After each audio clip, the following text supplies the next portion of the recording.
Marvel అభిమానులు ఎప్పుడెప్పుడా అని ఎదురు చూస్తున్న ఆ క్రేజీ అప్డేట్ రానే వచ్చేసింది.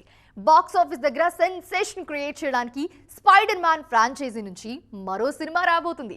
రీసెంట్ టైమ్స్ లో స్పైడర్ మ్యాన్ మూవీస్ భారత్ లోను కూడా భారీ వసూళ్లు సాధిస్తున్నాయి. అప్కమింగ్ మూవీ ఈ రికార్డులన్నీ బ్రేక్ చేస్తుందా?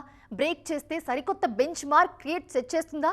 చూడాలి. రీసెంట్ టైమ్స్ లో హాలీవుడ్ సినిమాలకు ఇండియాలో మంచి రెస్పాన్స్ వస్తోంది. ముఖ్యంగా స్పైడర్ మ్యాన్ లాంటి సూపర్ హీరో సినిమాలకు మన దగ్గర భారీ క్రేజ్ ఉంది.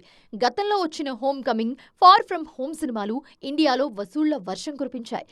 ఇప్పుడు ఆ రికార్డులను బద్దలుగొట్టేందుకు టామ్ హాలండ్, జాండియా జంటగా Spider Man brand new day release కు రెడీ అవుతోంది. Spider Man brand new day July 31న వరల్డ్ వైడ్ గా థియేటర్స్ లోకి రాబోతుంది. అయితే ఇండియన్ ఫ్యాన్స్ కు మేకర్స్ ఒక సర్ప్రైజ్ ఇచ్చారు.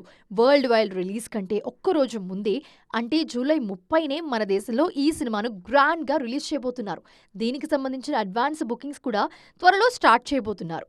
సోమవారం రిలీజ్ కాబోయే ట్రైలర్ తో పాటు మరిన్ని అప్డేట్స్ ఇచ్చేందుకు ప్లాన్ చేస్తున్నారు మేకర్స్.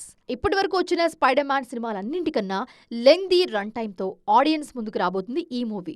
అయితే ఇండియన్ మార్కెట్ మీద సీరియస్ గా ఫోకస్ చేస్తున్న మేకర్స్ ఇంగ్లీష్ తో పాటు తెలుగు, హిందీ, తమిళ, మలయాళ, కన్నడ భాషల్లో ఈ సినిమాను రిలీజ్ చేస్తున్నారు. ఈ మూవీ ఇండియాలో 100 కోట్ల క్లబ్ లో చేరటం పక్కా అని గట్టిగా నమ్ముతున్నారు.